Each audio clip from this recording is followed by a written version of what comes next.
Good night stories. Welcome to good night stories. एक गांव में रामू नाम का बच्चा रहता था और वो थोड़ा सा बीमार रहता था और उसकी बीमारी की वजह से उसको नींद आ जाती थी। गोली खाता था तो और फिर उठता था। पर उसको किस टाइप की बीमारी थी? उसको बुखार आई थी और उसकी वजह से डॉक्टर ने उसको ऐसी गोली दी थी कि उसको नींद भी आ जाती थी। और वो बुखार आती थी फिर जाती थी, फिर आती थी जाती थी, ऐसे ही हो रहा था। ये कुछ नहीं। वो थोड़ा परेशान था और वो उठता, फिर खाना वाना खाता, फिर गोली खाता, फिर नींद आते, फिर उठता। फिर उस तरीके से उसकी पढ़ाई पे भी असर हो रहा था। उसको पढ़ना भी कम हो गया था उसका। अरे यार। तो वो जब वो फ्रेश होता तो उसको लगता मैं बहुत कुछ पढ़ूंगा ये वो।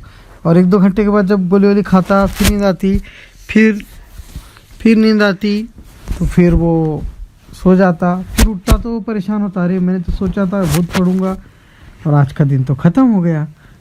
ऐसे करते करते कई दिन चले जा रहे थे और उसके एग्ज़ाम नज़दीक आ रही थी। Oh no. हाँ तो पढ़ा भी नहीं कुछ। हाँ, वो पढ़ भी नहीं पा रहा था कुछ और कुछ ही दिन बचे थे। फिर डॉक्टर ने गोलियां चेंज करके दी और उसको ठीक लगने लगा और धीरे धीरे करके वो ठीक हो गया। मगर देखता तो क्या, एग्ज़ाम के लिए सिर्फ 20 दिन ही बचे थे और उसके पूरे बहुत सारे दिन वेस्ट हो गए, पढ़ नहीं पाया।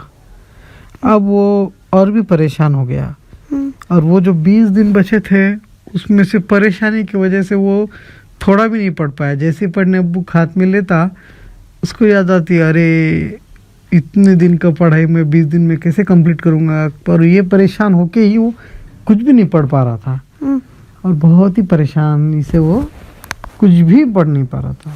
ओह नो। तब खामोश बैठा और तभी उसके मम्मी आए और उसने मम्मी को बोला, अरे मैं 20 दिन में कुछ भी नहीं कर पाऊँगा। तो मम्मा ने उसको बोला, अच्छा तो तुम कितने दिन में कर पाओगे? तो उसके मम्मा को उसने बोला, मैं 20 दिन मतलब 20 डेज, ठीक है। हाँ। तो उसने बोला, मैं है ना, अगर मुझे 60 डेज मिलते ना तो मैं पूरे किताब पढ़ लेता, थोड़ा ज़्यादा मेहनत करके। तो अच्छा तो मुझे 60 डेज़ का प्लान बताओ। तो उसने बोला, देखो मैं क्या करता, थोड़ा रात में 2 घंटे ज़्यादा पढ़ता और सुबह 2 घंटा जल्दी उठता, ठीक है, 4 घंटा हो गया। और इस तरीके से मैं रोज़ के अगर 4-4 घंटा ज़्यादा पढ़ता तो मैं जल्दी से पूरा ख़त्म कर पाता। पर मुझे इसके लिए 60 डेज़ चाहिए होते हैं और मेरे पास तो 20 डेज़ ही है। तो उसकी मम्मा बोलते, एक काम करो, 20 डेज़ में पूरा नहीं हो पाएगा, आधा भी नहीं होगा, पर आधे से थोड़ा कम तो पढ़ पाओगे कि नहीं? तो हाँ उतना तो कर लूँगा। तो एक काम करो, जितना कर पाओगे उतना तुम कर ही लो, ठीक है। और उसके बाद जितना नहीं कर पाओगे वो सिर्फ पढ़ के चले जाना, ठीक है। और फिर देखना अपना दिमाग काम कर लेगा अगर उस पढ़ के जाओ तुम तो उसको थोड़ी हिम्मत आती और वो मम्मा की बात सुन के फिर से जोश में आके पढ़ना चालू करता, ठीक है। सुबह थोड़ा जल्दी उठता और ये करते रहता, पढ़ाई करना शुरू कर देता।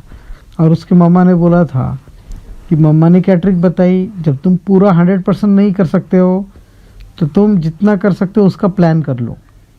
अगर 50% 40% भी हो जाता है, मतलब आधे से थोड़ा भी हो जाता है, पास तो हो जाओगे ना। तो ये भी तो ज़रूरी है कि पास हो जाए, या कि परेशान होके बैठे रहे और कुछ ना करे और फिर फेल ही हो जाए और फिर अगले साल भी घर पे ही रहे। ये गलत बात है। तो उसके मम्मा ने ये प्लान बताते, तो मम्मा के प्लान के हिसाब से वो पढ़ाई चालू कर देता, ठीक है। पर उसको दिल में एक बुरा लगते रहता है कि जब मैं पूरा पढ़ सकता था तो मैं आधा ही पढ़ रहा हूँ, ठीक है। और ये सोच के सोचता, फिर भी पढ़ाई करता और सो जाता, ठीक है। तभी एक उजाला होता और वो देखता, अरे ये उजाला क्या हो रहा है। तो एक परी आती हाँ। हाँ, और परी उसको बोलती, हम्म बच्चे हम्म मम्मा की बात तुमने सुनी, पर तुम दिल में फिर भी क्यों सोच रहे हो ऐसे? तो परी बोलता, मैं बहुत ही इंटेलिजेंट बच्चा हूँ, पर मैं बीमारी की वजह से पढ़ ही नहीं पाया, मुझे इस बात का दुख है, मेरा फर्स्ट नंबर नहीं आ पाएगा। तो परी बोलती, सुनो, फर्स्ट नंबर आना, सेकंड नंबर आना, थर्ड नंबर आना या कोई भी नंबर आना इम्पोर्टेंट नहीं है। तुम मुझे एक बात बताओ, तुम साइकिल जब चलाते हो, क्या तुमको साइकिल चलाने में मज़ा आता है? तो बच्चा बोलता, हाँ।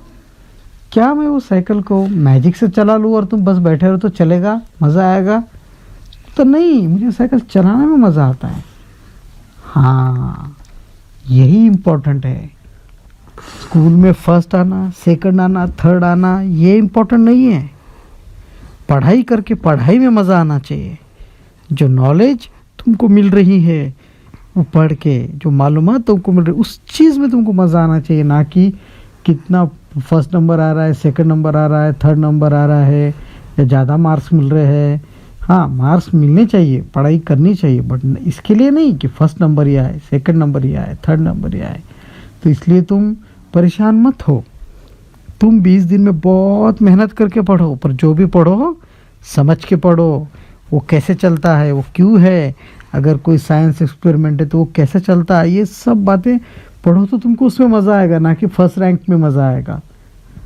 तो परी की बात सुन के तो वो बहुत ही खुश होता, ठीक है, और बोलता, हमेशा याद रखो, अगर तुमको साइकिल चलाने में मज़ा आ रहा है और तुमको किसी ने बोला बैठे रहो और हम पीछे से पकड़ के तुमको पुश करोगे तो तुमको मज़ा नहीं आएगा, बराबर? तुमको मज़ा आएगा क्या कि कोई तुम बैठे रहो और कोई पुश करे तुमको? नहीं, उल्टा ज़्यादातर मुझे बैलेंस भी करने नहीं आएगा। हाँ, अगर 2 साइकिल की है। हाँ, और तो तुम बोल दो। इसलिए तुमको मज़ा आना चाहिए, वही काम करो और उसमें ही ये करो, ना कि फर्स्ट रैंक सेकंड रैंक। हाँ। तो ये बात वो समझ जाता और फिर वो परेशान होना बंद करता, वो मम्मा की और ऊपरी की बात सुन के। बस जो पढ़ता उसको खुशी से पढ़ता, समझ के पढ़ता और बहुत ही अच्छा पढ़ता, और फिर एग्ज़ाम को जाता। अगर तुम ये करोगे तो एक मैजिक होगा। तो बोलता, क्या मैजिक होगा, देखते। तो वो पढ़ाई करता, एग्ज़ाम में जाता और उसको सारे क्वेश्चन इजी लगने लगते, क्योंकि उसने बहुत ही अच्छे से पढ़ा रहता, ठीक है। और उसके मम्मा ने बोला था, और जो बचा हुआ है उसको थोड़ा भी पढ़ लो तो काफ़ी है। और बाद में क्या होता पता है? जब रिजल्ट आता, सब सुनने के लिए तैयार रहते, क्या हुआ क्या हुआ क्या हुआ। तो रामू नाम के वो बच्चा, और फर्स्ट रैंक है रामू का। मतलब जो बीमार हुआ था उसका फर्स्ट रैंक आ गया। उसका फर्स्ट रैंक आ गया। और फिर उसको पूछा टीचर ने, रामू आप ये बताओ कि आपका फर्स्ट रैंक कैसे है, आप तुम तो बीमार भी थे। तो बोलता, टीचर इस बार मैंने पढ़ाई सिर्फ पढ़ाई करने के लिए और फर्स्ट रैंक के लिए नहीं किया था। इस बार मैंने पढ़ाई, उसमें मुझे मज़ा आने के लिए, वो समझने के लिए किया था, और मुझे वो सब समझ गया। तो क्वेश्चन कैसे भी पूछो मुझे आंसर आता ही था, और इसलिए मैं फर्स्ट आया। और टीचर भी बहुत खुश हुई और सब बच्चों को भी इसकी सीख मिली, और इस तरीके से रामू फर्स्ट आया। और आज की कहानी ख़त्म हुई बच्चों। अगर आपको मज़ा आया तो अगली कहानी के लिए ज़रूर इंतज़ार कीजिए। Thank you.